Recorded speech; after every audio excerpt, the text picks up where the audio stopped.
Cowboys in Atlanta. Apparently they enjoyed them, so I'm gonna, sorry Atlanta, I'm gonna do it again here. Is that okay?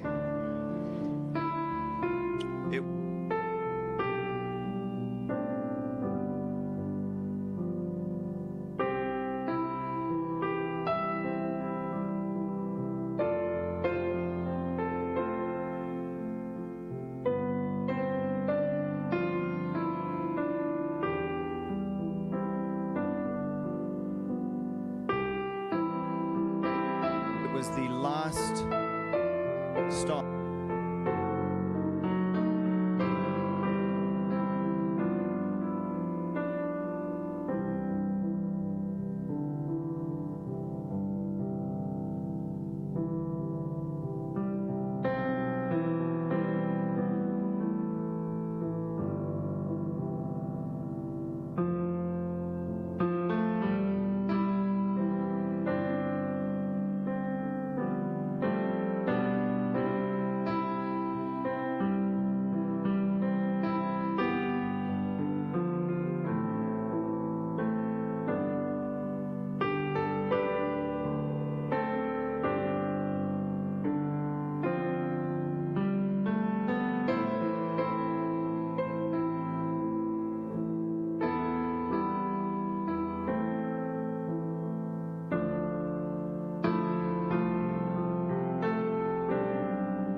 Listening to my stories, but I said, no, I don't want to do that to the people. And we want more of our family to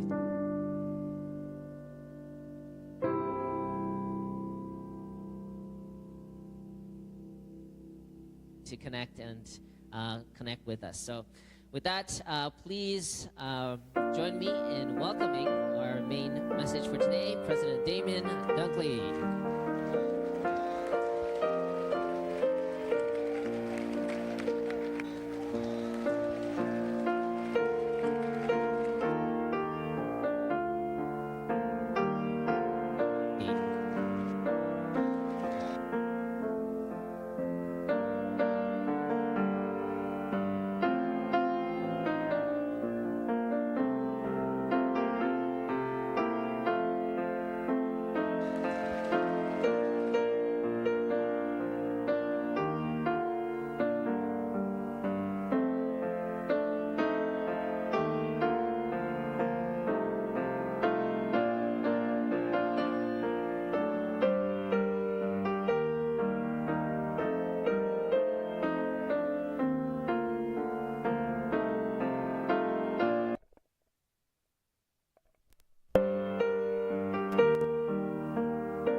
Must be something wrong with these seats down here. They may be too expensive.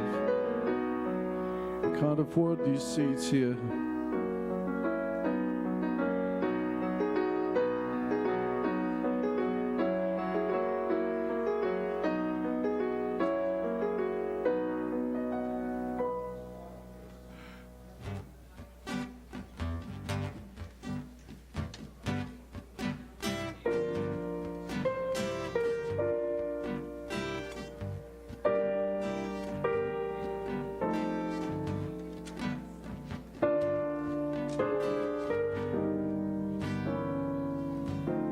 Okay, good afternoon, good evening. How good to see you. If you want to come a little bit closer to the action, there's a lot of seats here that are smiling at me, and I'm sure they will smile at you too once you come closer.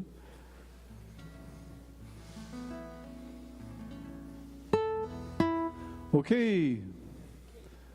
We're going to start with the old Johnny Cook anthem. Last week we did the new one. Today we do the old one.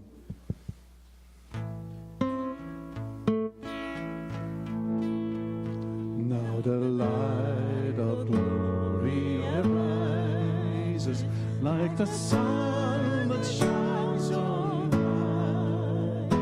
Now awaken to freedom. Spirits are revived. The mountains and the valleys bring alive the springs of the earth. Light the world forever with the light of your rebirth. Light the world forever.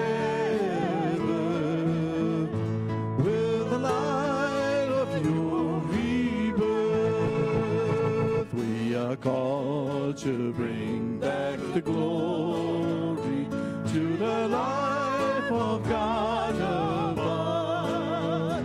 Now the Lord in His greatness fills the universe with tender love, ever seeking souls awaken, ever calling them to be free. How shall I attend Him who is calling to me? How shall I attend Him who is calling to me? From the dark of death I awaken and rejoice to live.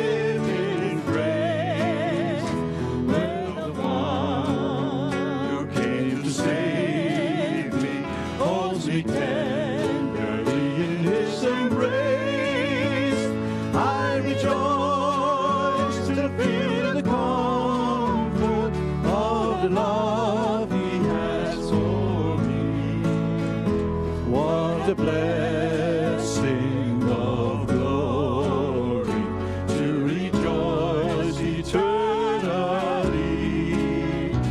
What a blessing of glory to rejoice eternally. Now He lifts me up to embrace me in the blessing that is mine. What a blessing to receive Him in the love so tender and divine. How can I return the blessing, though in all my life I will try? I can never stop feeling how unworthy am I. I can never stop feeling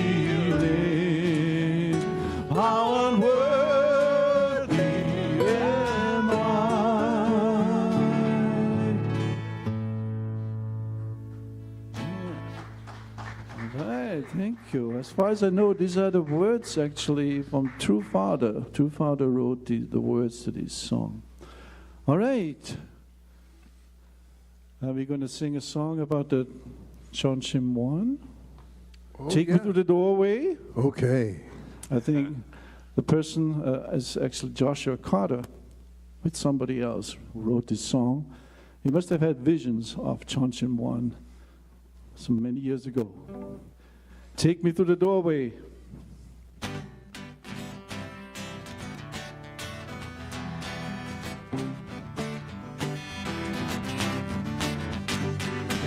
In the kingdom of our hearts where dreams like rivers flow, lives a man of many years, he's always there, you know. When the lights have all gone out and you are snug in bed, on that journey to the kingdom we are softly led. Take me through the doorway, lead me to the land where Father's love is flowing through the children hand in hand. Take me through the doorway, lead me to the land where Mother's love is flowing through the children hand in hand. In the house where He abides, the table's set for all. There's a fire always burning, can't you hear it call? There's a path that you can find if you believe it's there. Follow it with all your heart, there's joyful all to share. Take me to the doorway, lead me to the land where Father's love is flowing freely, children hand in hand. Take me to the doorway, lead me to the land where Mother's love is flowing freely, children hand in hand.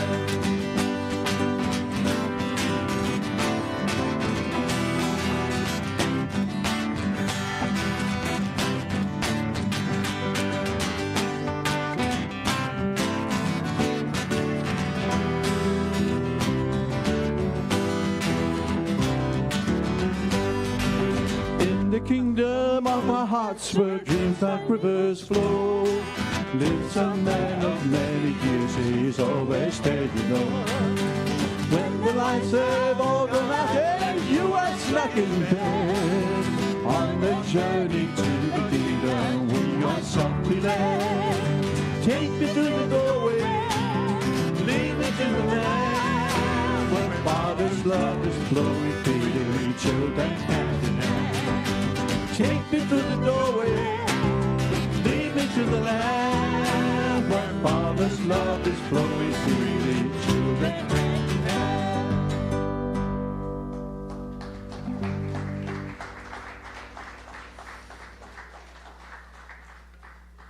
Please join me in prayer.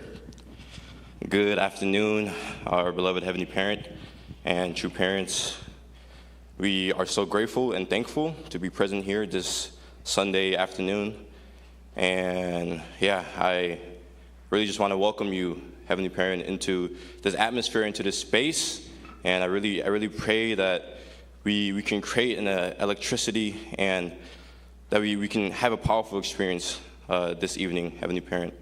I pray that we can open our minds, open our hearts, and that we can really be receptive to whatever guidance you will be trying to share with us through the speaker today.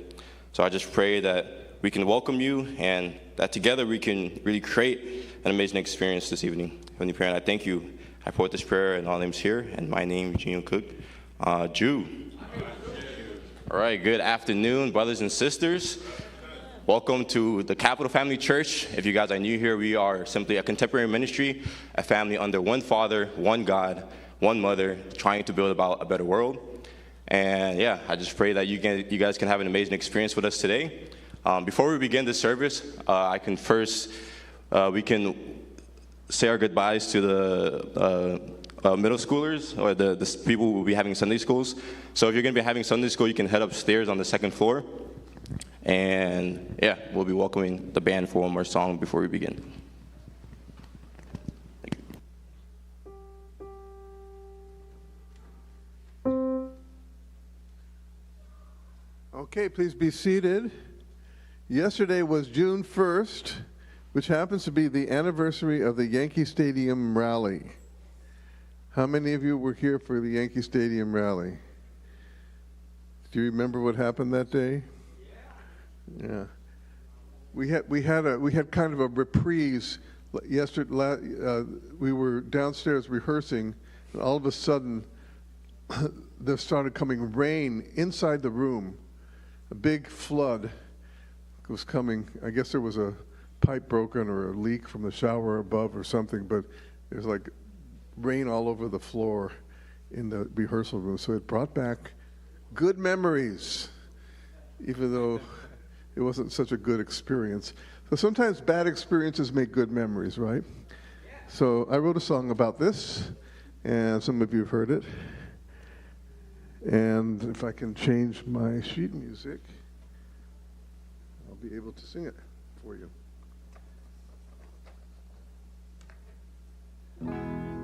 We forget too soon the good that life can bring. Shadows fall too quick to bring the night.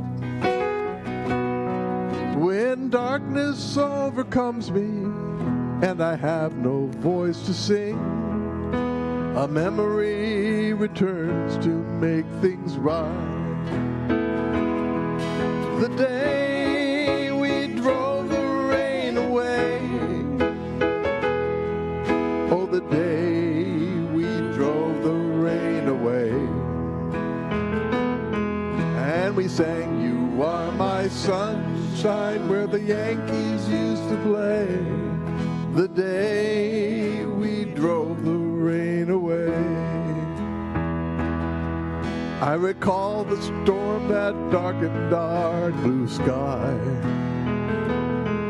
how the angry thunder ravaged all our hearts, but a faithful few kept singing and they made the tempest fly. So once again our day of hope could start. Everyone. The day we drove the rain away, oh, the day we drove the rain away, and we sang "You Are My Sunshine" where the Yankees used to play. The day we drove the rain away. Play it, Frank.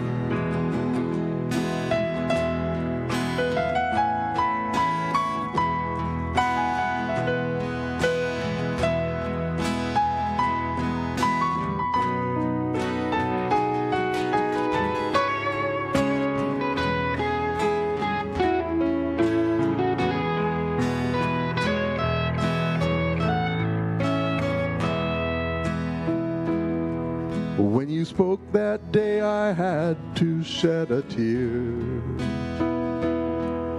How you loved my country even though it's flawed. That message is still with me. It echoes in my ear. One nation and the whole world under God. The day we drove the rain away, oh, the day we drove the rain away, and we sang "You Are My Sunshine" where the Yankees used to play. The day we drove the rain away. One more time. The day we drove the rain away, oh, the day we drove the rain away, and we sang "You Are My Sunshine" where the Yankees used to play. The day we drove the rain away. You are my sunshine, my only sunshine. You make me happy when skies are gray. You never know, dear, how much I love you. Please don't take my sunshine away. You are my sunshine, my only sunshine. You make me happy when skies are gray. You'll never know, dear, how much I love you. Please don't take my sun. One more time. You are my sunshine, my only sunshine. You make me happy when skies are gray. You'll never know, dear, how much I love you. Please don't take my sunshine away. Please don't take my sunshine away. Please don't take my sunshine away.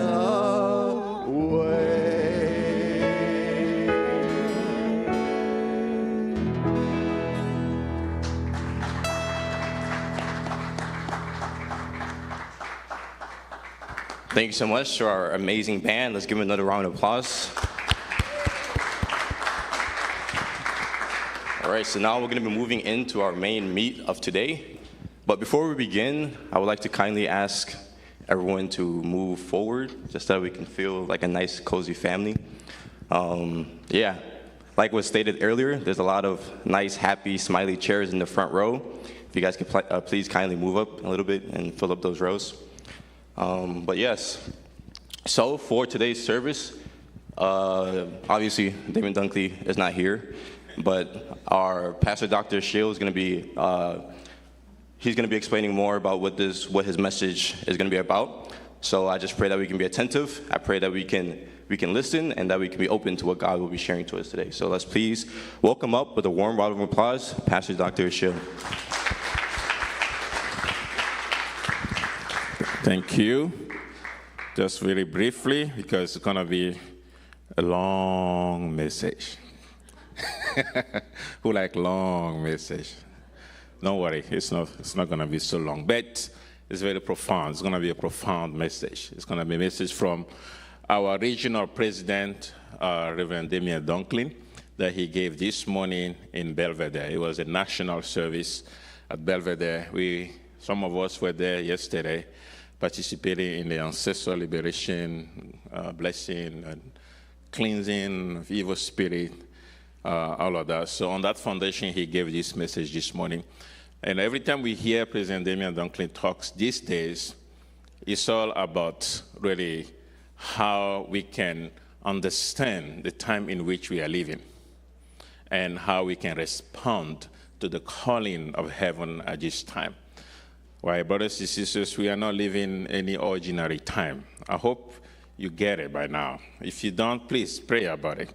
We cannot live our life in any ordinary way because we are living a messianic era, the era of China good. That's what he's going to be sharing about. So we have to open our hearts and understand what mother, our true mother, is doing right now. But I just want to, if you read the one sentence we read this morning during morning devotion, from True Father about mother, right? True Father said, no one can oppose mother.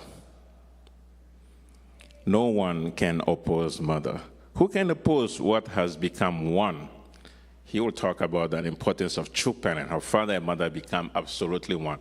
Once that is secure, no one can oppose. After Adam and Eve were perfected, there is no more Satan.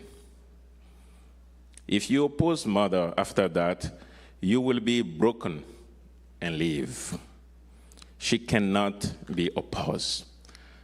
This is True Father sharing about mother, right?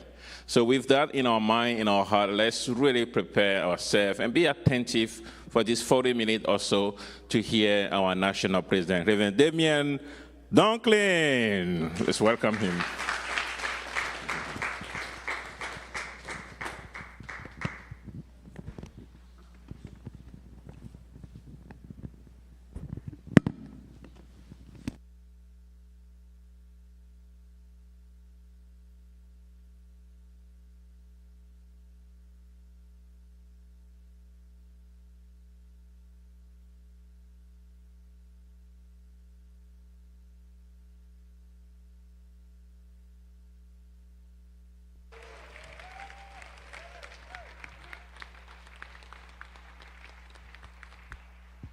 All right.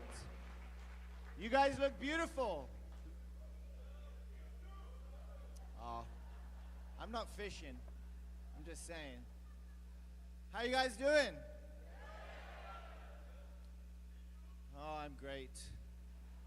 You know, first a confession or an admission. I was asked to do a 2-hour message because apparently people really like listening to my stories. But I said, no, I don't want to do that to the people. So I'm going to keep it under 5 minutes. Maybe not 5 minutes. But today there's no whiteboard. Driving up, Tal asked me, is there a PowerPoint? I said, no, there's no PowerPoint. No whiteboard, no PowerPoint. Just me and a microphone. And I just want to thank you all for being here, and also the guys at home, and also my family in Bangkok. I know you're watching. I know you're watching. Hi, Mama. Hi, kids. This is international. Do we have anybody from Nepal? Pino Dangi and his cousin from Nepal. This is very international. Is my lifelong friend from Asia. So it's been a year, guys. It's been a year for me. I know, grand scheme of things. Sorry, sweetheart. I'm gonna fly. I think I killed it. It's been really decades, of investment in America with true parents, with our elder members, missionaries from Europe, missionaries from Japan and Korea, international family, investing in America, the nation that represents the world, for over 60 years. And that's the foundation we stand on. And then a year ago, I was here, not too far, and it was the inauguration, and I said, guys, how about instead of turning a new page or a new chapter, let's write a whole new book. Let's close the old book and claim it as a victory and write a new book. And I believe we have begun to write the first few pages of that book. Do you think so? I feel it. We spent a lot of time in this first year trying to dive deep into the realm of mother's heart. It might seem like an obvious thing to do or a simple thing to do, but if that were true, then mother herself wouldn't say that she's been longing, waiting for 60 years to meet us. So the truth is that we've been together with True Parents for however many years, decades, most of us, and we're just beginning to uncover the full picture, which is incredible. Let's give it up for True Parents.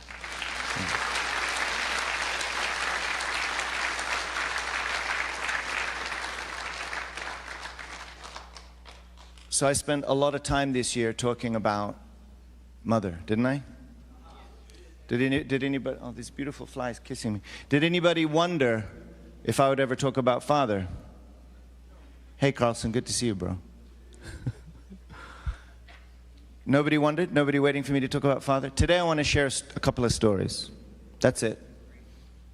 And I shared these stories in Atlanta. Apparently they enjoyed them, so sorry Atlanta, I'm going to do it again here. Is that okay? It was the last stop on the Blue Dragon tour, Atlanta. And we had the big one in Vegas, the national one. We had a big one here in Jersey, in New York, Northeast. But Atlanta ended up being the last place that I could get to in terms of the schedule. And been talking a lot about the essence of Jesus, right? The essence of Jesus. And everybody thinks they know the essence of Jesus, and then everybody starts to question, well, wait, do I know the essence of Jesus? And, it was so simple. It finally, literally after I left the stage, Susan, I'd already finished. The whiteboard had been wiped, it's over. And finally I realized the simplest way to express the essence of Jesus. The essence of Jesus is true parents.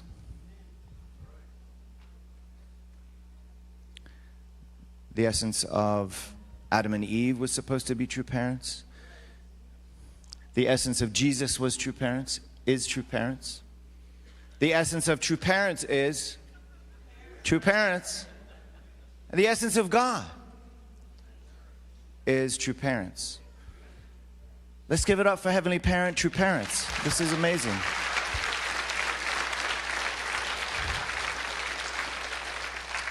And for all of you who are still trying to figure out what true parents means, don't worry. It's a good thing. It's a good thing, because true parents love us. And true parents have a way of raising loyal children. Eventually, we find our way home. Aju? So this is the course of human history, and we're right in the middle of its conclusion. This is incredible. So I spent a lot of time this year talking about True Mother. Apparently, I've picked up a bit of a reputation for really loving True Mother.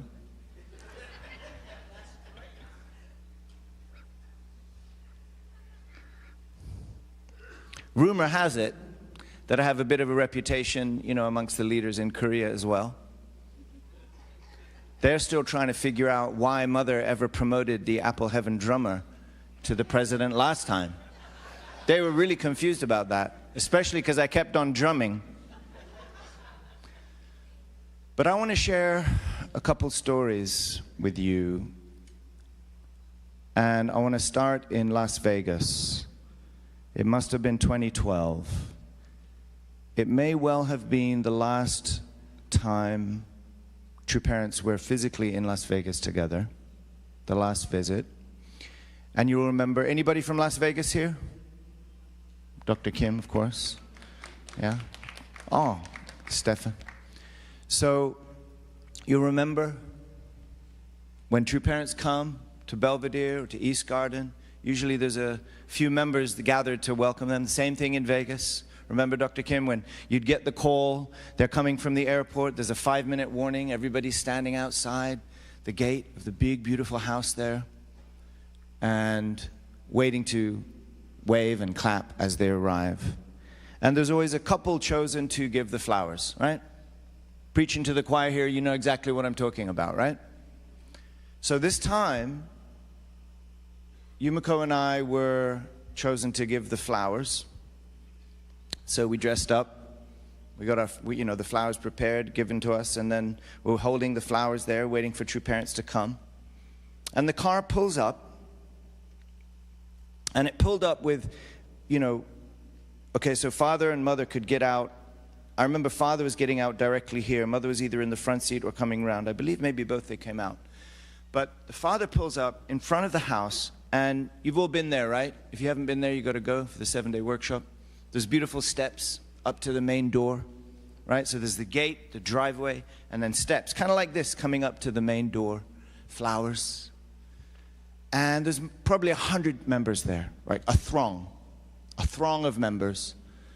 It's probably a weekday. It's probably sometime in the morning of a weekday.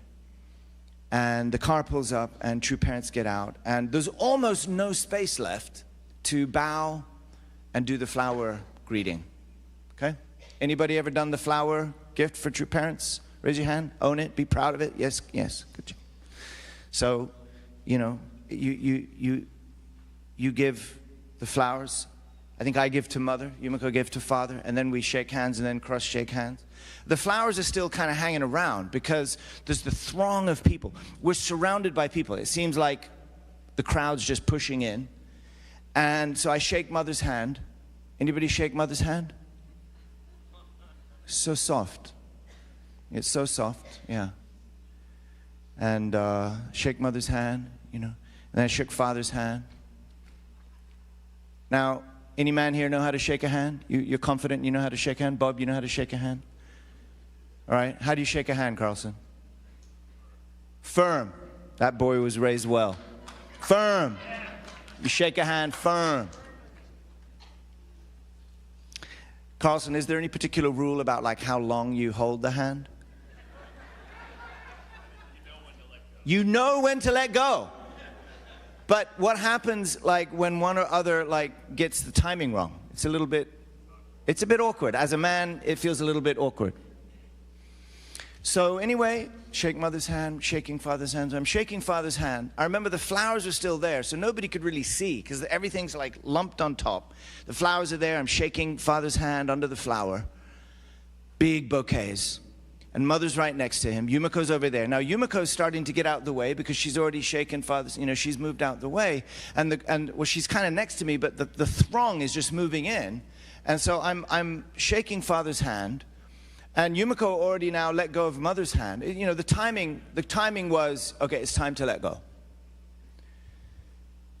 This is where it got really tricky. So I'm holding father's hand, and then I do the first release. Like, I let go. And the most awkward thing happens. Like, I'm holding his hand, and then I let go, but he doesn't let go.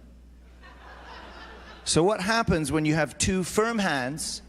In order to release, Carlson, what do you need to do? The first thing you need to do to release is soften up the grip, right? So you go from firm to loose, soft. You have to like extract the little. So at one point we were both two men shaking hands. The next minute, as I tried to, I thought it was, he's on his way up the steps and I'm standing in front of him and there's everybody so I'm trying to like do this and let go. And he doesn't let go of my hand. And so all of a sudden now, for a split second, my hand is like that in Father's handshake. The Lord of the Second Advent, the Messiah. And who am I now? My entire life is like crashing down around me. Damien, you just had one job. Just give the flowers, shake the hand, get out of there. So what do you do in that situation? You re-engage. But the problem is, once you've loosened up a little bit, the re-engagement, you can never get back, right? You know what I'm talking about? You'll never get back because now that other man is like holding your knuckles. You can't, you've weakened the grip a little bit. And I'm like, oh my God, what is Father thinking? I'm sorry if I'm pacing. Allow me to pace. So I re-engage Father. Father's, smiling. He's not looking at me. He didn't look at me once. But we're having this whole conversation under the flowers. Nobody else can see it. There's like 100 people thronged around. It's like this circle is getting tighter and tighter. And true parents are kind of like shuffling towards the stairs. And Father's just still holding my hand. So I re-engage second time up. I'm holding it firm. I'm thinking, okay, God, hopefully Father didn't really notice. Awkward. And like, how long shall I hold it? Now, Yumiko, where are you? No help from Yumi. Sorry, honey. And then it's a thing. You sense it. You have to sense it, when to let go. And so I went for a second release. And this time, just like the first time, Father didn't let go. Now I'm feeling really stupid. I'm now my hand is getting a little bit further away from its original position. I'm in a weaker and weaker hand position. And I'm just thinking, oh my God, Father must think I'm too creative with my, orientation, let's say. I'm not a man at this point. You know what I'm talking about, Reverend Che? I'm not a man at this point. I'm in his way. I'm surrounded by people. I've got the flowers going on. I just wanted to encourage Father, and now I'm thinking like I'm really letting him down. I am not a man. He expected me to be a man. I re-engage. And now we're kind of shuffling through the crowd. Father's just smiling at everyone.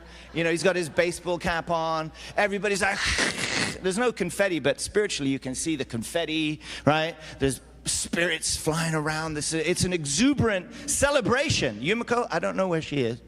She's probably right there. But I am tunnel visioned in now on, what the heck am I going to do with my hand? So I hold on for a little bit. I'm holding on, and then it gets to that point again where my mind's telling me it's time to let go, and I'm like, no, I'm not going to do it a third time. I'm not going to listen to that sense that's been telling me wrong up until now. I'm going to hold on for a bit longer, and a bit longer, and I'm shuffling a bit longer. Now beads of sweat, I'm sure they're starting to come down. Okay, and then finally, I get to that point where I'm sure this is the time. And because I've tried to re-engage, I'm just kind of like that in his hand now. And I'm trying to be as masculine as I can. And I'm like, okay, it's now, it must be now. And I feel it, and I wait, little longer, little longer, little longer, little longer, and then let go.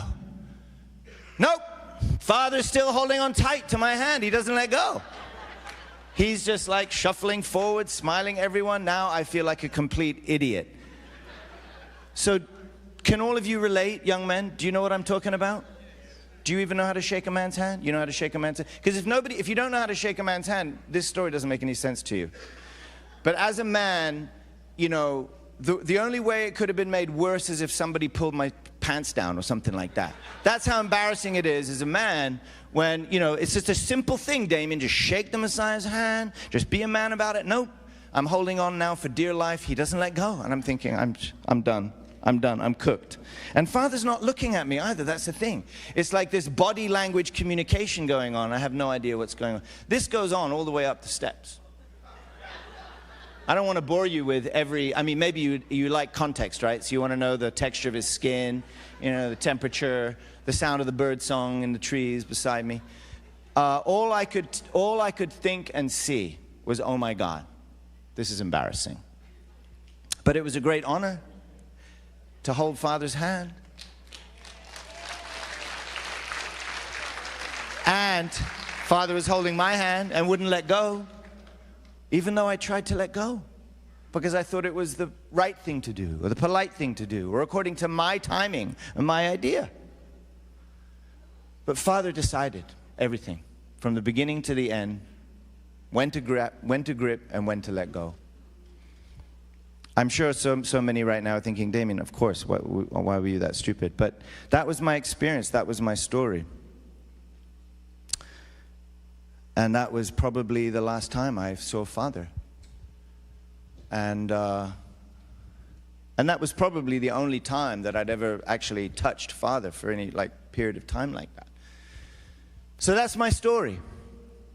And then I want to add to it a second story, which I've shared with some of you before. And it's about my father, my birth father, my dad. And, you know, I was raised by my dad, and we were always on the move. I think I was one of the first, you know, very early case of like a father-son, only child, like parent custody thing. And you know the story, right? Mom was a missionary in the movement. Dad wasn't, so Dad raised me. That's a whole story. But we were always moving. And, you know, in those early days, Dad was struggling to settle down with a family. So, you know, he'd have, you know, a girlfriend. They were always very nice. But there was one in particular who was a little bit tricky. I've never mentioned her name, and I won't. But this one, because I got along with all of them, there wasn't weird stuff. You know, you see movies about, you know, stepmoms or stepdads or, you know, that kind of situation. You know, it's not always easy.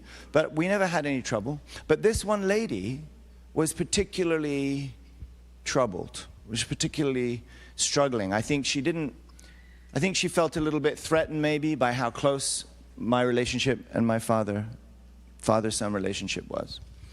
So I was around 13 or 14, and we had moved to Italy. My father had sold everything he had. He gathered everything he could, and he moved to Italy, central Italy, and bought an old farmhouse.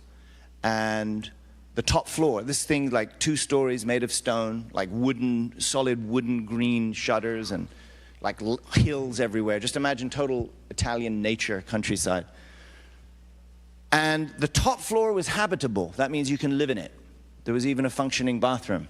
So Dad rented out the top floor during the summer months, and that brought in enough income to live for the whole year. But for those summer months, Dr. Walsh, we had to sleep downstairs. So what's the ground floor of an Italian farmhouse? That's called an animal stall. That was designed for animals. So I think in one of the workshops I mentioned, has anybody ever lived in an animal stall? I have. So in the summers, we used to live in the downstairs, and my dad would be out at work. And I was in boarding school in England, but I was coming so I was in the summer, I was living in an animal stall. One afternoon, with my father's girlfriend, I got into some kind of argument. I don't remember what it was. But it wasn't that big of a deal. That night, she had prepared a beautiful meal. Outside the front of the house, there's 3 levels of terrace, right? You can imagine a big 2-story stone building on a big kind of hill looking out over a valley and other hills. On this side of the house, there's these 3 big stone terraces and, grass going up here, fig trees. I mean, really beautiful. Very humble, but very beautiful. And she had prepared on an outdoor kind of picnic table on one of the terraces a beautiful dinner. And so Dad had come home. It was nighttime. There's those cicadas singing. The sky's black with stars like diamonds. Just really, you're out in the countryside, so it's really, you can see all the stars. It's beautiful scenery. She laid a beautiful meal, and we started to eat.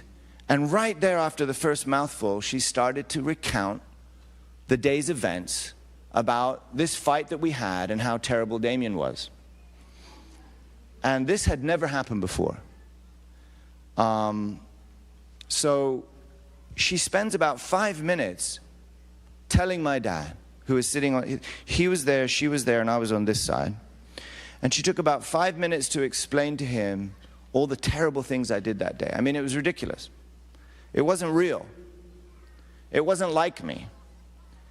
But she was describing something that was, So then I got up after are you done? Okay, so then I got up and I took to the upper terrace, kind of like this, and I started to perform. Everything that she said I had done, I started to perform. So I said, okay, just so I understand, what you mean is, I did this, and then I came over here and I said this, and I acted out the entire play. There's outdoor lights, little cicadas are singing in the background, probably some frog sounds down by the river down there, fig trees hanging over, stars and moons just coming up. And there I am giving a performance of my lifetime about her rendition of this fight that we had. And I was really, I really stuck to the script. I acted out exactly what she said. My dad already knew when she was talking, this doesn't sound like Damien. But then seeing me act it out, it was even less. Like my dad knew what was going on. And so he didn't say anything. I sat down, and he came around the table, and he asked me to get up, and he took me by the hand. And he took me tenderly by the hand, and he said, let's go for a walk. And I knew it wasn't about like I'm in trouble. You know what I mean? Like I wasn't afraid of being in trouble because I know that I hadn't done those things. And I know that it's like there's no doubt, there's no break between me and my father. There's a real bond. But apparently she was trying to work some story in there to put distance between us, right? He took me for a walk out back. The land goes out to kind of an end, like a peninsula, and then rolls down into valleys on either side. And on this end of the land, that's where my father would sit in the evenings to watch the sunset. It's a west-facing view. And so that little peninsula there, that little territory, that was his space. That was his meditation space. He would sit out there many evenings trying to figure his life out and where he got right, what he got wrong. And that's where he took me. He walked me out to the end of the land, under the stars. He didn't even say anything to the lady. We just went off. And he looked down at me and he said, kiddo, I just want you to know how much I love you. And I'm sorry. And I just want you to know I'm not perfect. I'm not perfect. And I looked up at my dad and I said, Dad, I love you too. And I know you're not perfect, but I know how hard you're trying.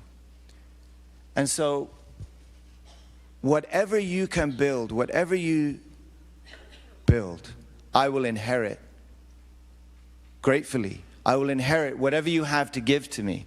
But if there's anything you leave undone or if there's anything you can't finish, I'll do it for you. Don't worry. I'll finish that what you can't complete, and that victory will be yours as well. I don't know, you might wonder why a 13-year-old boy is talking like that. But that was how he raised me, actually. Because from the youngest age, I always remember my dad saying, kiddo, I'm going to learn a lot more from you than you'll ever learn from me, in the future. I want you to go further than me. And I just want to try and figure out as much of my stuff as possible so that you don't have to deal with it. From the youngest age, I already knew that was his desire, He knew he wasn't getting everything right?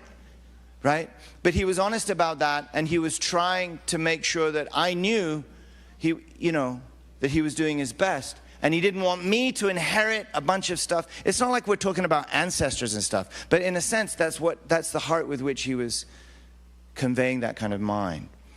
And so it was the most natural thing in the world when my father finally confessed his imperfections. I don't know how old you were when you figured out your parents aren't perfect, but at a certain point, everybody figures it out.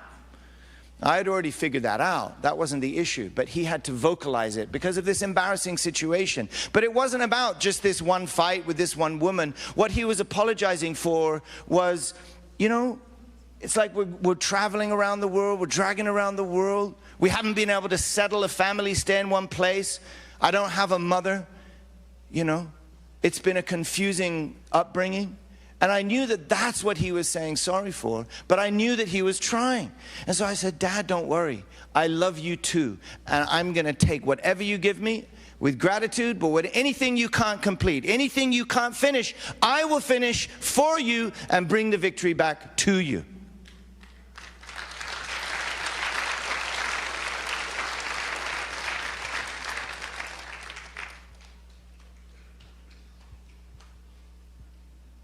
April 2022, as we sat in the stadium eating lunch with True Mother, she was asking us to dive deeper, to listen to the truth of the providence and understand more deeply what it was she wanted to share. But she wasn't doing it in a way that you might imagine. It really felt like I really tuned in. These are our parents. And Mother was like gathering us for a family meeting.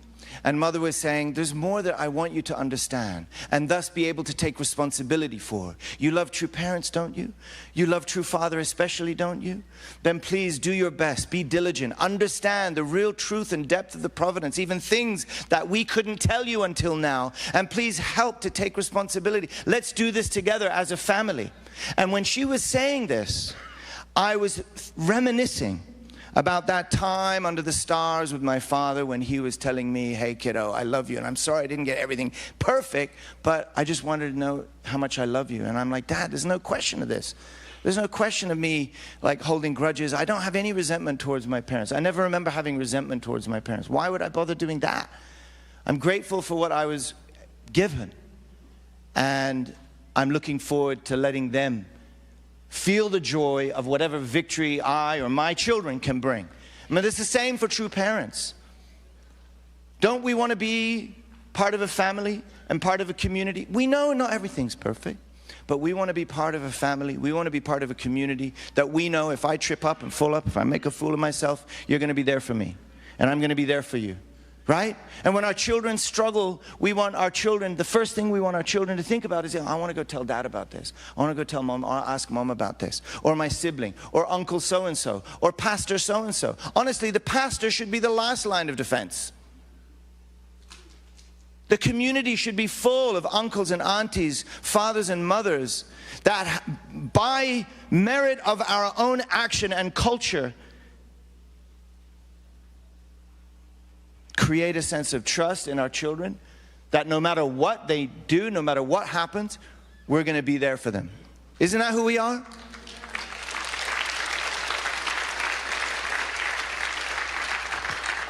So, brothers and sisters, it's been a year of a lot of internal discussion, and I'll still come around. I'm thinking of visiting a few of the cities and actually just inviting the youth.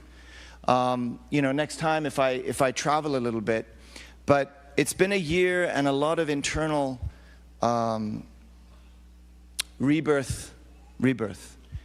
But what Mother really wants us to do is know our identity, be proud of that identity. And even though we're not perfect now, but Mother's saying you will perfect yourself by just going out, telling everybody the good news. And it may have been difficult over the last couple of decades because the good news that we're supposed to be sharing hadn't all been fully revealed. But Mother's bringing it all out. There may be more that Mother wants to bring out. And I want Mother to feel like America is the first place, just like it's the first place where she proclaimed only begotten daughter. We should be the first place where Mother feels comfortable and safe and confident to declare whatever she wants to declare because she's representing God.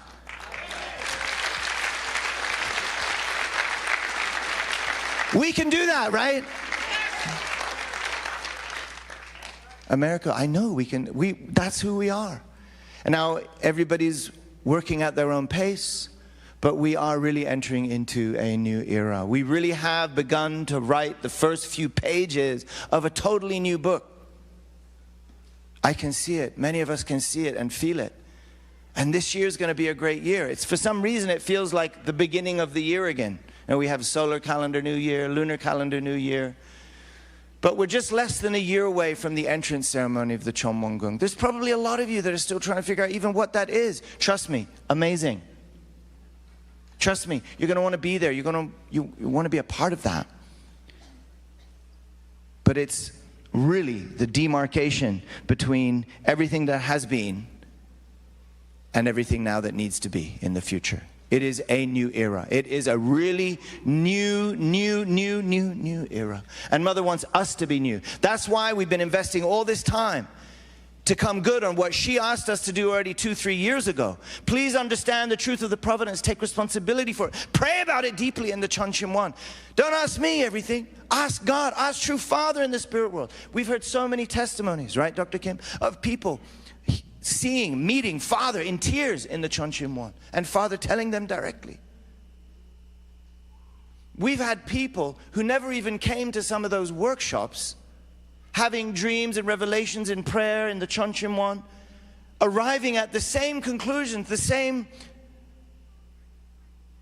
revelations that Mother is bringing out. America, if we stand by true Mother, then we are helping Father. There's no difference. If we help Mother, we're helping true parents, we're helping God. That's how it is.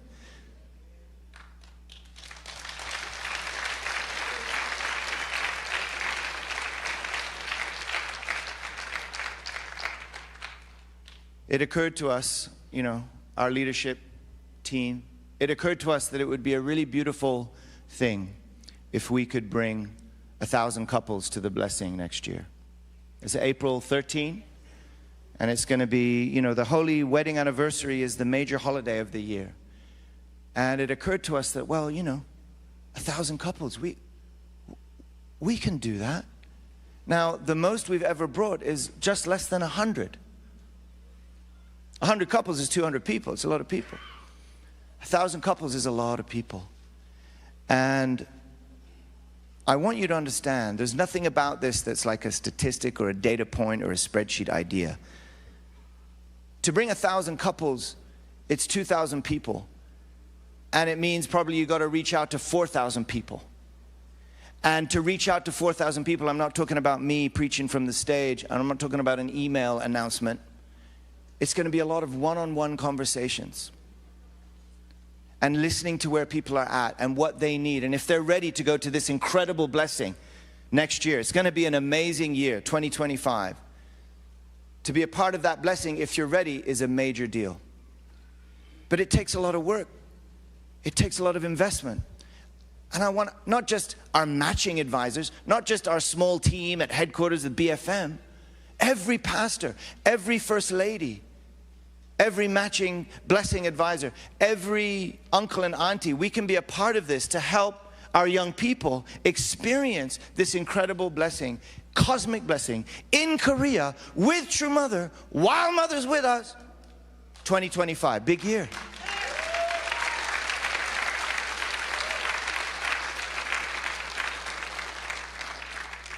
And And we're going to invest in all of those people. And those that go this year is going to be awesome. Those that say, hey, maybe next year's better or 2027, we'll be helping them do that.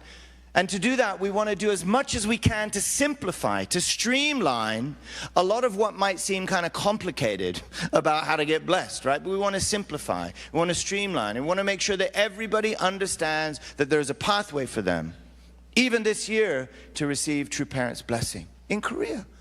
So we want to help you. We want to make it simpler. Aju? But it's going to need all of us working together. Caring about one another, caring about our children. And I'm not just thinking about the kids just kind of graduating. Yes, but I'm really interested in a lot of the couples that went kind of let's say a more creative route to finding their spouse. Did they receive the blessing? Or if so, did they receive the blessing in Korea? Everybody's invited. Let's bring everybody home. They can participate in the blessing with True Mother. And not just our members that we see around us. Another one of our goals is like, right, Milhan, wouldn't it be the honorable thing to do this year in America? At least to welcome 1,000 new human beings, brothers and sisters, into our family? Guess what? They're already alive. And I bet you, we know them already, many of them. Don't you know how many people are praying now to find answers to questions nobody else can give them? They're praying to meet you. 1,000 is such a small number. If everybody's activated and you just bring one person, we're like killing it.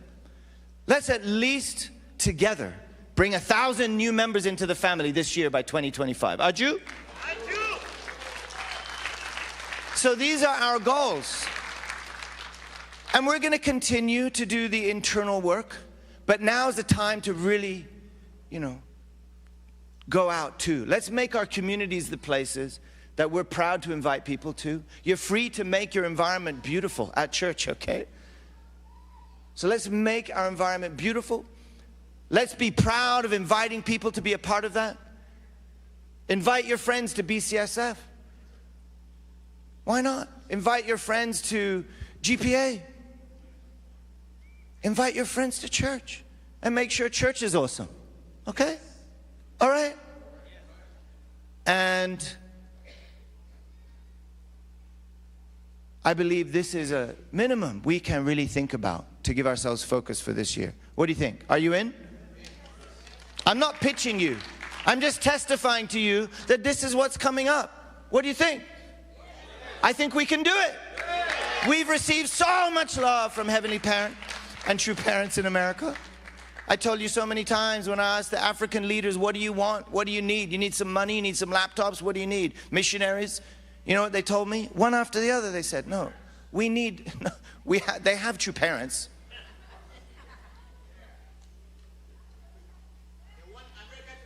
That's it.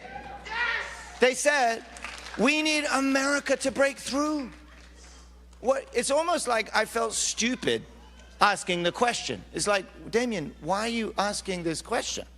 You would assume it's money and laptops. Well, one of them did say if we had any laptops, they'd appreciate it, because they're teaching in schools, teaching about teenage pregnancy, and they want it. The schools are so there are resources if we send around the world, they're going to receive it. But the most important resource the world is waiting for is America to break through.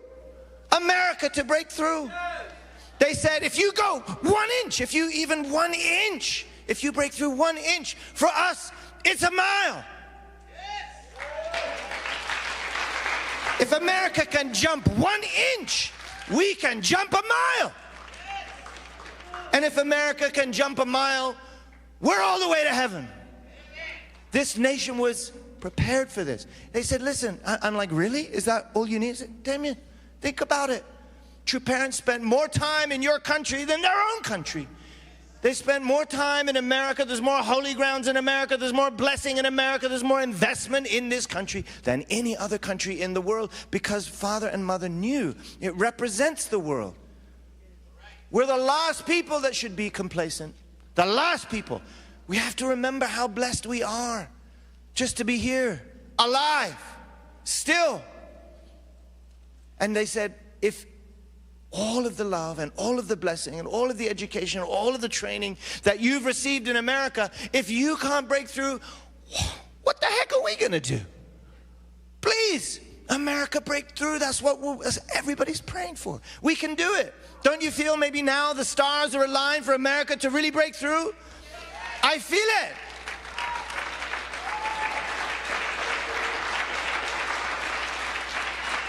I know there's a lot of precious brothers and sisters who are confused. I'm going to call it what it is. It's confused. I could say it's stupid, but it's certainly confused. A lot of members confused, yes. A lot of different groups doing their things. We all know about it. It doesn't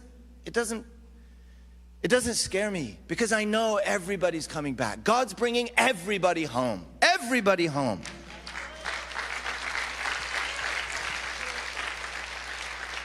I remember asking in one of my reports to True Mother, Mother, can you receive the offering on behalf of everybody that's worked for this? Yes. Can you receive it on behalf of Christianity? On behalf of all the major religions? On behalf of all of America? Can you receive it on behalf of even the members who came and left? Yes. What about the members who came just for a day and then left? What about the members who just came for one day and fundraised and sold one rose? Yes! Can you receive that? Yes, that's one drop in the ocean. It's one part of what God was able to claim as the victory, right? But I went all the way and I said, Mother, can you even claim ultimately every minute, every hour, every blood, sweat, and teardrop that was invested, even by those who came and left and now may be trying to accuse us? Can we welcome everybody back? Yes. Yes. That's why we joined this movement in the first place, isn't it? Because of the wide embrace of Heavenly Parents' love. I think many of us wouldn't be here if it wasn't for that love. So that's where we're going, brothers and sisters. Are we doing it? Yes. All right. I don't know. Have I reached 2 hours yet? Guys, this is it. This is the conclusion. Don't let go. Yes, like me, there's some that have maybe tried to let go and maybe tried to hold on and then tried to let go again. But Father's not letting go of you. Mother's not letting go of you. God's not letting go of you. And many people told me, it's like, Damien, why do you think that happened with Father and his handshake? It's like, everybody's got these theories. But the best theory that occurred to me was actually, the reason Father was holding my hand, one of the reasons is simply because he needed help getting up the steps.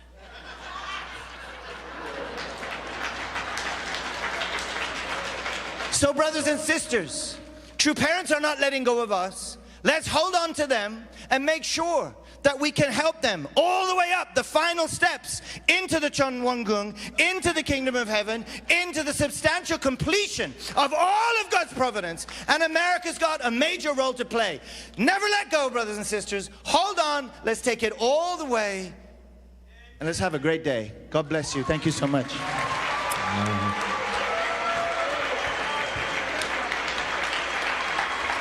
All right, thank you, thank you.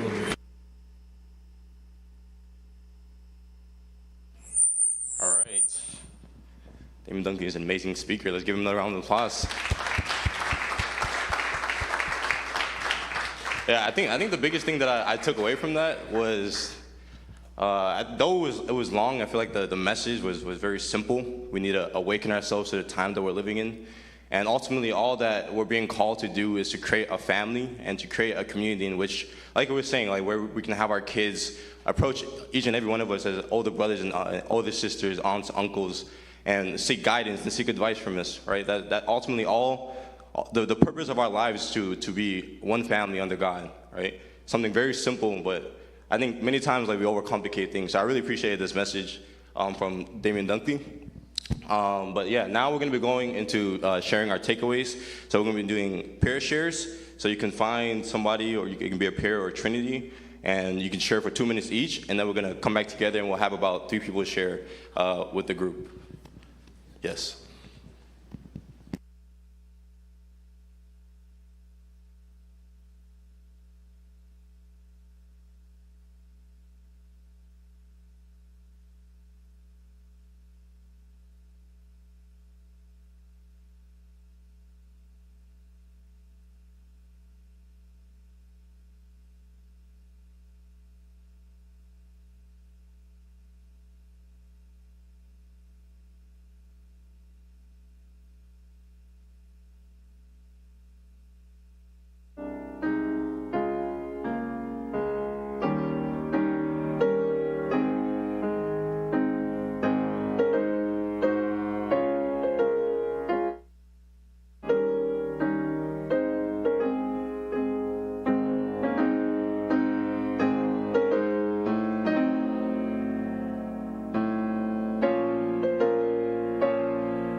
prayer Trinity if you haven't already.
Okay, we can wrap it up now.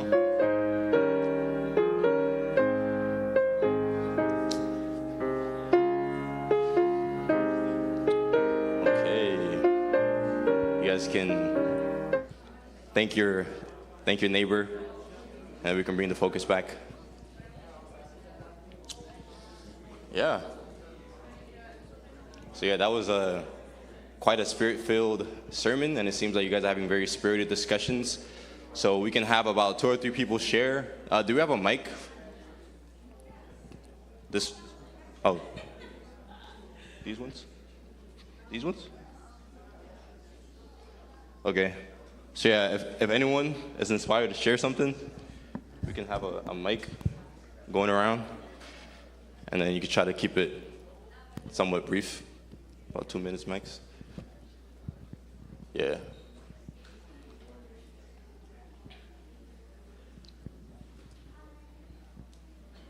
Is there someone? Anyone inspired? I heard a lot of chatter, so.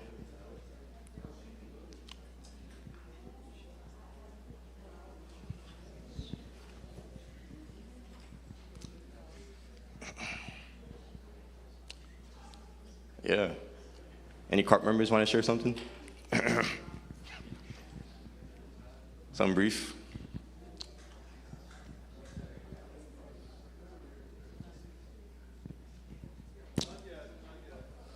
Who? Oh.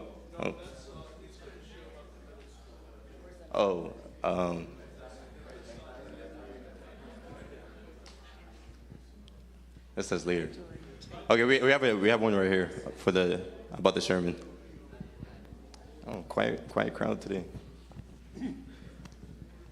Hello. Damien, for me, has always been a speaker who was approachable. I can sit there in the audience when he was here with the Blue Dragon thing and sit there, and I want to listen to him. I want to hear what he has to say. I don't drift off into a tangent as I do with many other speakers. And when he talked about his father took him off to talk to him, I remembered that I had the same thing. I'd gone out into the world and done some things and came back. And my dad tried to say that to me, only he couldn't. We were sitting there talking in the living room, and he was trying to say something, but I sensed it just wasn't going to come out. It wasn't part of him. And so I said to him, I said, Dad, you did a good job of raising me. You got nothing to feel sorry for, to apologize for. You were a good father. You were a good dad. Were there things that I couldn't understand about you and all this sort of thing? Were there things that weren't that good between us? Yeah. But that doesn't change the fact that he did a good thing. He did his best. And when Damien is talking about wanting us to help True Mother, wanting us to go out and do our best, I don't think he was asking us to go out and work miracles. He was asking us to put our heart into it. Don't reserve your heart. Put your heart into it, and you'll get what's needed. Heavenly Father can work with your heart if you put the whole thing in there. Thank you very much. I do. Yeah, very profound. Like I said, I think it doesn't have to be too complicated. Let's just God, love the world, and then I think, God's will can be accomplished. So do we have anybody else? So we have Uncle Rex over here. I don't usually do this, but I felt challenged by the Africans. True parents have been in this country, 50 years. And what have we got to show for it? And right now, politically, it's kind of scary where our country is. We watch other world leaders that look at our leaders, and it feels like we're losing the battle. So I feel like, yes, we do have to step up, every one of us, in our own ways, and make America the place that God needs it to be. I do. All right, thank you so much, Uncle Rex. So now, moving forward, we're going to be going into community highlights. So first, we have the middle school workshop that just happened last week. Yeah. So I think we have a good number of people that were at the workshop. Yeah, this is a picture of all the participants and the staff members, and I believe we have some short testimony prepared. So I'm going to welcome them up. Let's give them a round of applause.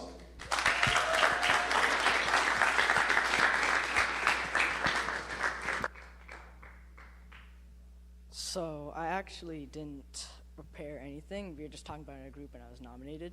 So anyway, I think that one of the best parts about the middle school workshop and just workshops in general that I've been to is just the energy that you receive from it and being around that for a few days. It kind of just freshens your mind. And so the best part about the middle school workshop, at least the most memorable experience, was probably not actually the activities that we did, but maybe more, I guess, just reflecting after them and just talking in our groups. And I just really felt a connection with everybody there. So the theme of the workshop was called Mission Possible, and I think that the goal was to build your life of faith in the community and outside the community. And one thing that I took away was how you have to be a leader throughout the people that you are with. So not everybody's perfect, but I think that this group is more perfect than others, I'll be honest. And yeah, just spreading that energy to other people, to, I guess, just what, for me, it would be my friends, but for high schoolers and adults, I think that the reach would go a lot further. And yeah, that's about it. All right, thank you, Ben.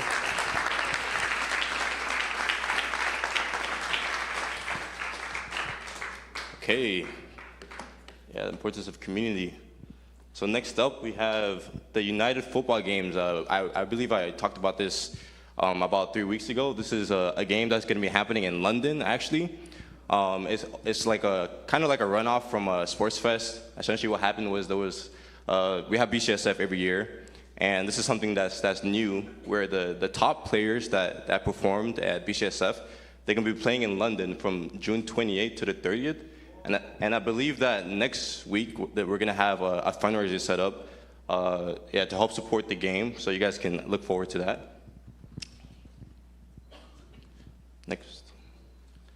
And yes, so next week we will be celebrating the 62nd day of All True Things. So it's going to be like a special kind of Sunday service, so we can also look forward to that coming up. And yes, we're also going to be having at Fort Hunt Park, we're going to be having a DMV Family Peace Festival. It's in support of the London game, so it's going to be like an outing day, picnic, barbecue. It's going to be fun. It's going to be happening, it's going to be on Sunday, June 16th, from 11 a.m. to 5 p.m. So it's going to be basically the whole day. You guys can look forward to that. It's going to be great. It's going to be fun. And it's going to be led by our next-gen director, Dentu Leary. And yes, so for the final announcement, I'm going to actually be welcoming up Aunt Beverly to talk about this Gambia mission trip that is happening. Thank you. Hi. Hello. Oh. Yes, I just want to show a few slides and talk about, again, I'm here again. We're going on the 22nd, and some of them will be able to stay a little more than a week, and then Ariana and I are staying until the 10th of July. And the purposes, there's no signal. The purposes of what we accomplish during this time there is to, actually, I feel like the most fundamental purpose is being an ambassador for peace, and also identifying ambassadors for peace that are really doing something in their community and also sharing that. So we're trying to inaugurate UPF there. We've done UPF things, but we're always reminded that we need to register. So that will be one of the goals for this year. Am I supposed to do something to make this happen? Okay, so then I have to keep talking. Okay. Okay.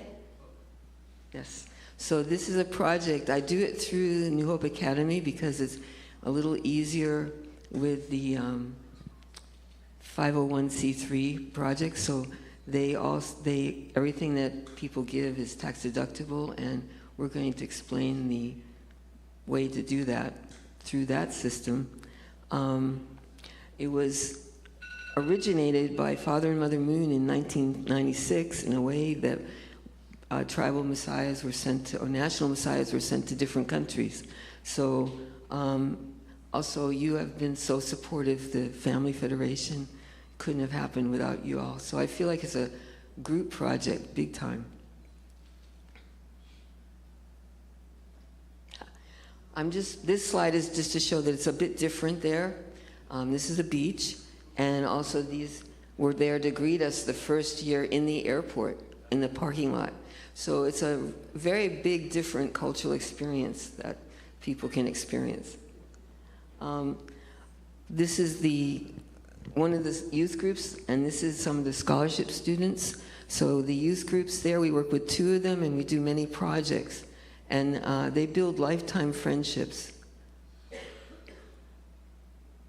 One of the things we're going to be doing this year, and we've done other years, is the Mother Baby Day. This Sakuta Health Clinic has brought down mother mortality and infant mortality to 0, because they can identify anybody who's going to have problems and connect them to the major teaching hospital in the capital. So they have had no infant mortality or mother mortality at birth for many years. So one of the I know, it's amazing.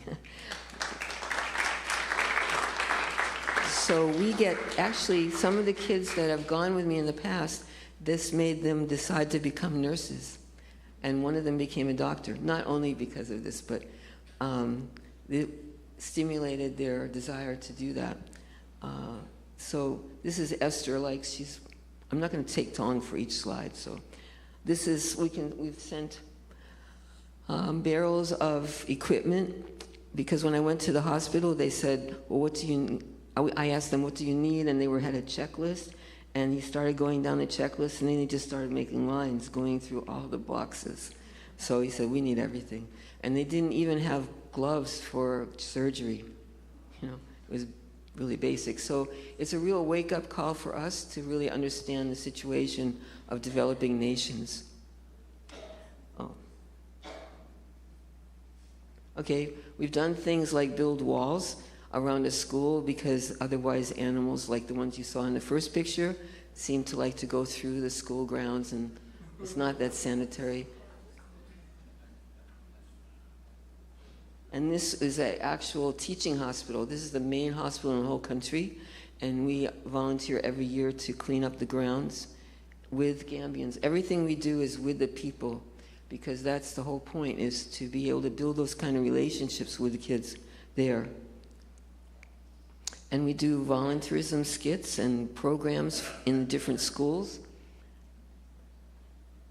And we also go to Kinta Kinte Island, which is the island that, if you remember Roots, the Kinta Kinte was from Gambia, and he stayed there.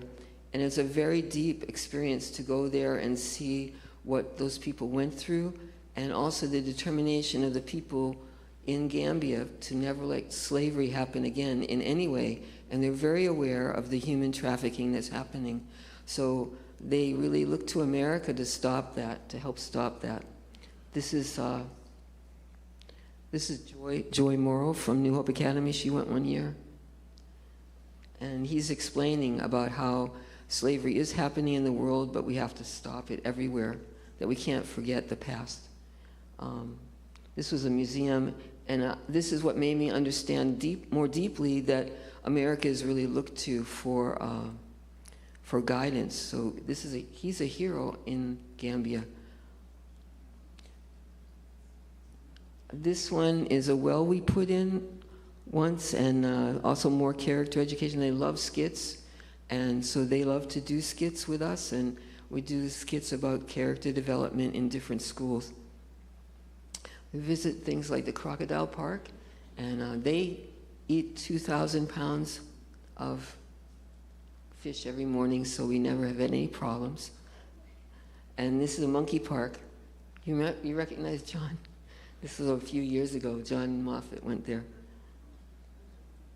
And this is the goal, forever friendships. They really still, many of them still communicate with Gambians there.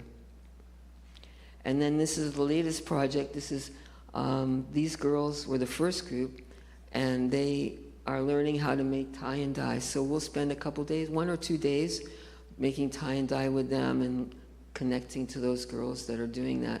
And that's so that they can support their families, because many girls have to leave school really early, like 9th grade or 8th grade, so they can take care of their families. And there they are, they're making the clothes and doing the different things. And so we'll spend a couple days with them. And then they sell it. They sell it at markets, and they sell it. This was a fair they had there. and they're creating a brighter future for girls through skills. So that's what I really wanted to share. Those are just some of the things we do, but key point is developing relationships. So I really know that what we're trying to do, and other people in Gambia are trying to do, is those kids will never become radical Islamists. It's an Islamic country. 95% of the people are Muslims, but they will never be attracted to the radical Islam because they know Americans. And when I first went there in 2000, before 9/11, they sent, I went and had an Islamic Muslim Christian dialogue program, and 250 people came and heard.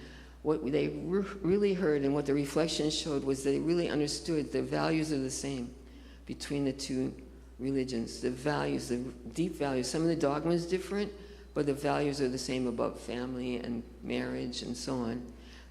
Well, a couple differences, but they really got that. So right after that, one imam that was in that program wrote me an email.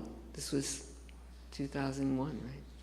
So that was amazing to me because he said, we never had met, we hardly talked, but he recognized that we were people that may have been affected by this atrocity, and so he wanted to make sure we were okay, and that those people did not represent Islam in general. So that showed me how much this kind of interchange is really important, and we need to keep it up. So anyway, thank you very much.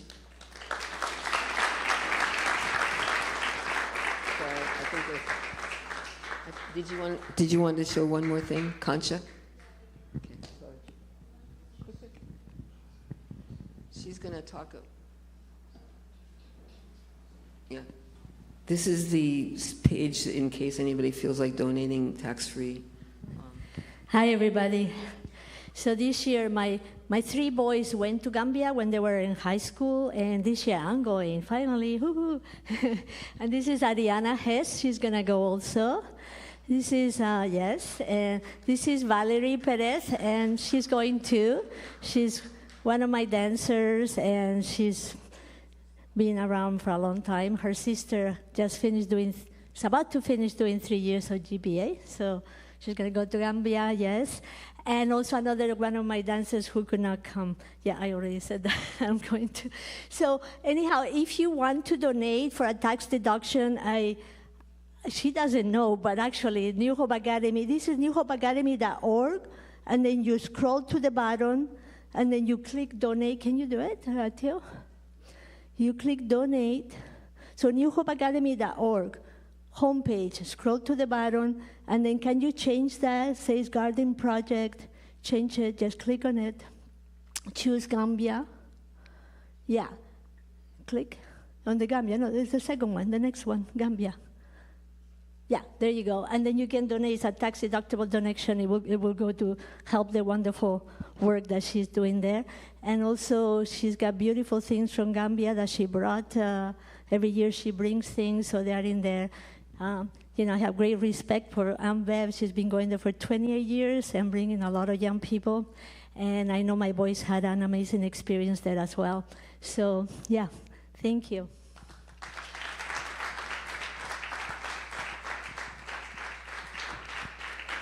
All right, thank you so much, guys. It's amazing work that they're doing. So we're going to be going into offering. So I'm going to invite up the band, and yes, so there's going to be offering. You can offer your tithe on each side as the band is playing.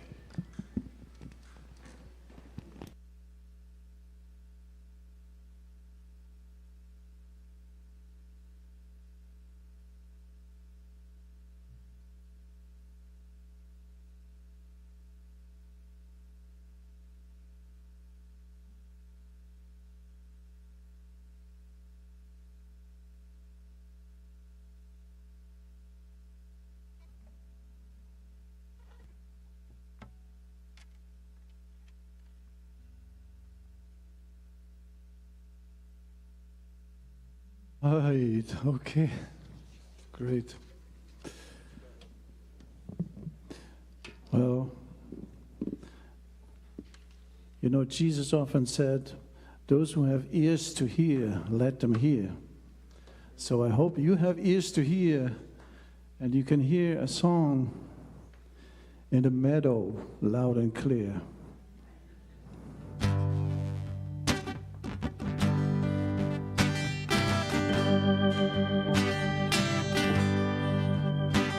If you should hear a song out in the meadow, loud and clear, have no fear, he's there, calling his children dear. He whispers and cradles all the world, his voice, it is handsome, old and new. The melody heard is that of love, and those who listen he choose. If you should hear a song out in the meadow, loud and clear, have no fear, he's there, calling his children dear. The day may be stormy, it seems it is his wrath. Through all of your pleading, it is cold. But who can read that mastermind and who doubts his heart of gold? If you should hear a song out in the meadow, loud and clear, have no fear, he's there, calling his children dear. The guitar.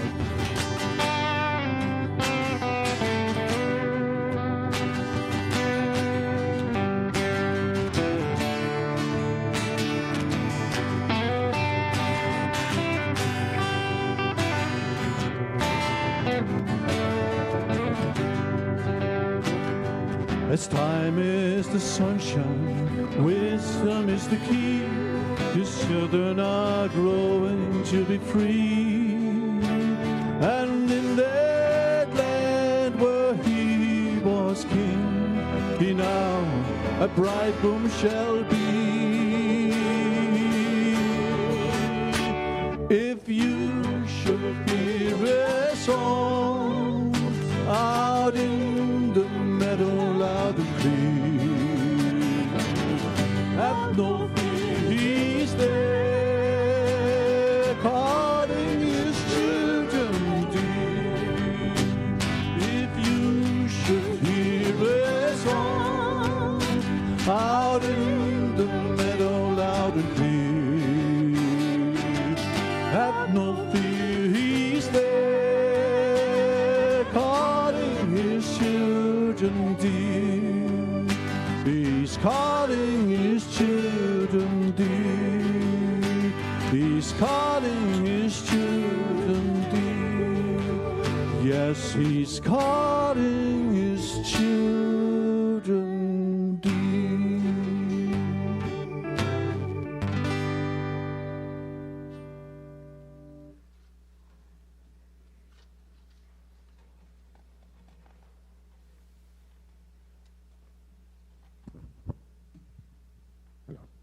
Yeah, let us pray. Our most beloved Heavenly Parent, our precious and victorious true parent of heaven and earth and mankind, we really want to offer this offering on your altar at this time. Please receive it, Heavenly Parent, that this can be used for the advancement of the providence here in our community, here in our nation and around the world. We are so deeply grateful for the word that we have received today from our national president, Reverend Damian Dunklin, about the importance of not letting go. Heavenly Father, I pray that as we depart from here, that this message can continue to resonate in our heart, So our relationship with you will be eternal, that will stick with you all the way to the end until we build your kingdom of heaven here on earth. Thank you so much, Heavenly Parent. Once again, I report this to you with gratitude. My name is Sheila Colachis. Blessings to your family. Adieu.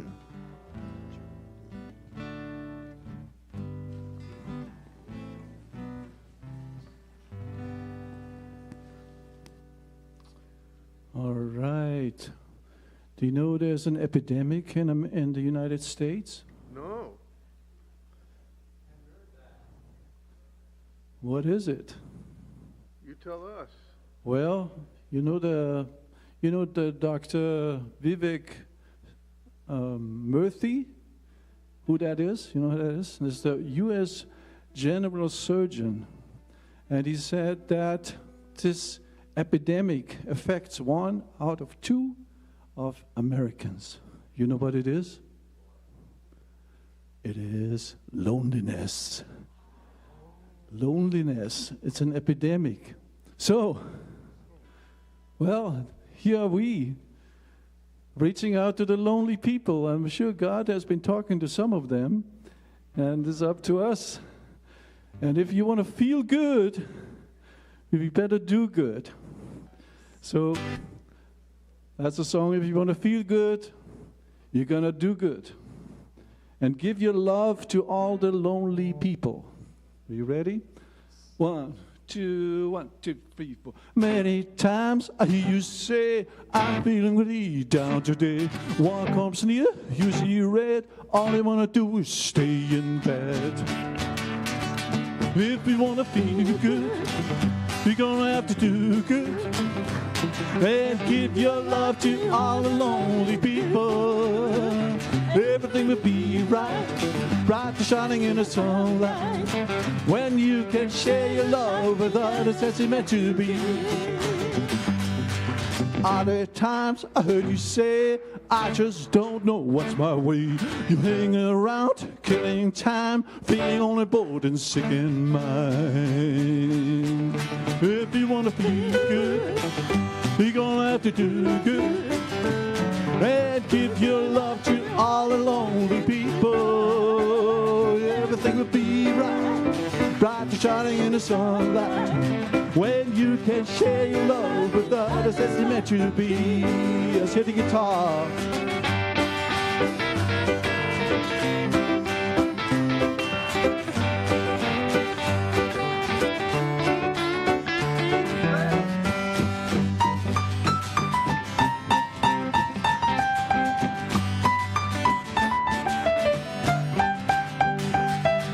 So why don't you get up and do something for your fellow man who needs you?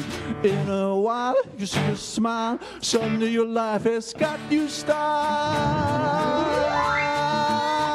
If you want to feel good, you're gonna have to do good. And give your love to all the lonely people. Everything will be right, bright and shining in the sunlight. When you can share your love with others as it's meant to be. If you want to feel good, you're gonna have to do good. And give your love to all the lonely people. Everything will be right, bright and shining in the sunlight. When you can share your love with others as it's meant to be. Guitar.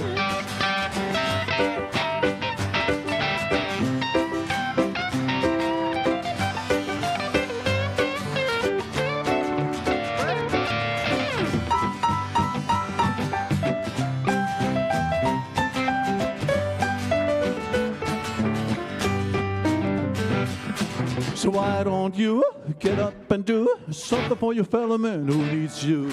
In a while, you see a smile. Suddenly your life has got you style.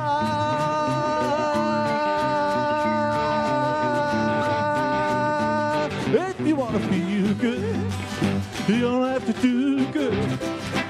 And give your love to all the lonely people. Everything will be right, bright and shining in the sunlight. When you can share your life with others as it's meant to be. When you can share your love with others that's meant to be. When you can share your life with others that's meant to be. When you can share your life with others that's meant to be. Oh yeah.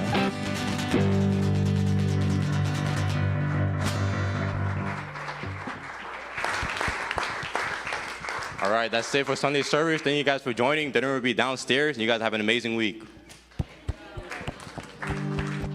If you wanna feel good, you're gonna have to do good. And if you